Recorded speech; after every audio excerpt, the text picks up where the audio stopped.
Hey GreatDrams, Greg here, bringing you something a little bit different today. We're going to be taking a look at two blended Scotch whiskies from own brand supermarket labels. Now, I haven't actually tried these before. I bought them probably about a year or so ago with the view of doing something like this, but never actually got round to it until today. So, we're going to have a quick look. One, which very clearly went to the Whisky 101 graphics. One didn't invest in any kind of clip art, graphics, any of that kind of stuff, but does have a simple wee dram made for mixing on it. Now they're both 40% ABV, both cost around 12 quid. Personally, for that money, would probably buy branded like Grant's Family Reserve or something that's normally discounted down there. Or even, let's just get rid of that spider. No one wants a spider while they're dramming. Or even, any of the other kind of entry-level blends that often get beaten down, say Teachers, even Bells at a push. So, a Sainsbury's and Morrison's special side by side. Did we ever think it would come to this? Not really. But don't worry, as you can see in the background here, there's some other ones that's going to keep me amused for future videos. I'm also recording this very same session. So, let's go. So Sainsbury's to start with. You know, it's very, very spirity, very hot on the nose. It's kind of a weird cherry note to it.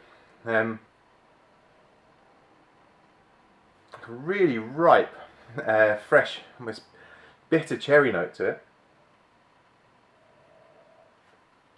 Then quite a waxy, vanilla-y note coming through.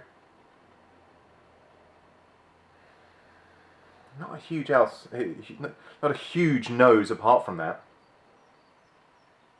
Giving a bit of airtime, swirling it around a bit.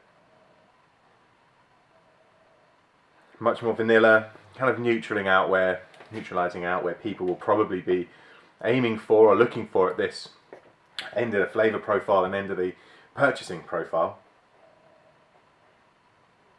Still very spirity though. And I have absolutely no idea whether these are distilled, whether they're matured, anything. The labels don't give it away, which is a bit of a shame. Bottled for Sainsbury's, EC1N, which is East London, so I'm pretty sure that's not where it was made. And then apart from that, there's absolutely nothing on here apart from this glass is recyclable, and did you know spirits can be delivered to your door through sainsburys.co.uk. Nice.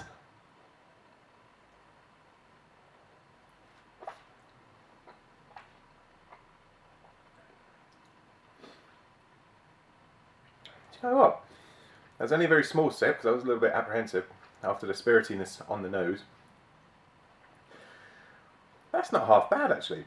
It tastes a lot better, with a lot more character than the nose would suggest.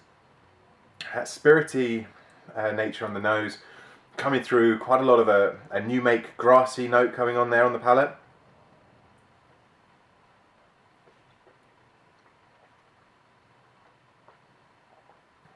Bit buttery, a load of vanilla in there. Very hot on the back of palate. Not the best integrated thing I think I've ever tried. Actually, that's almost tearing away the back of my throat. Warming.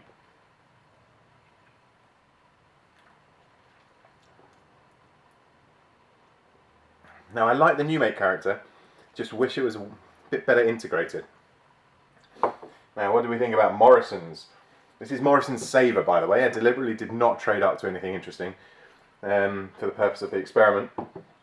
By the way, the Sainsbury's, I would say, is a decent enough whiskey, if that's all you want to spend on a bottle. But the reality is, there's so much better out there for £1 or £2 more.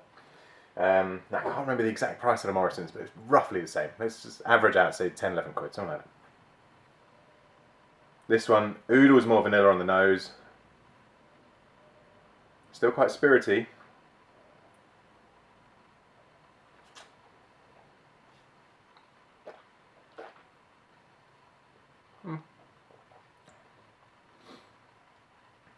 Again, really hot. Like that.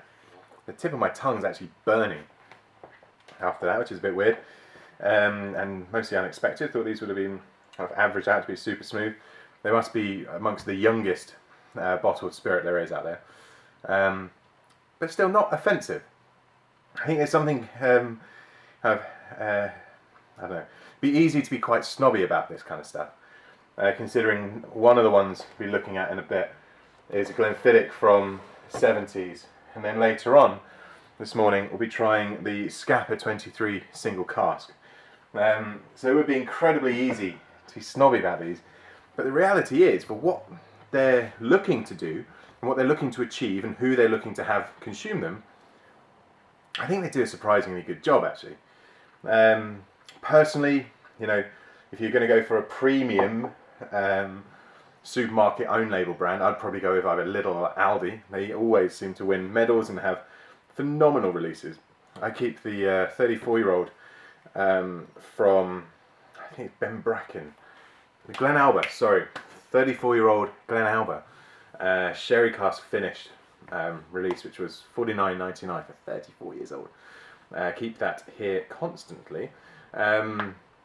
Yeah, so I mean, in total, in summary, even they're decent, value, vanilla, spirited, very, very young.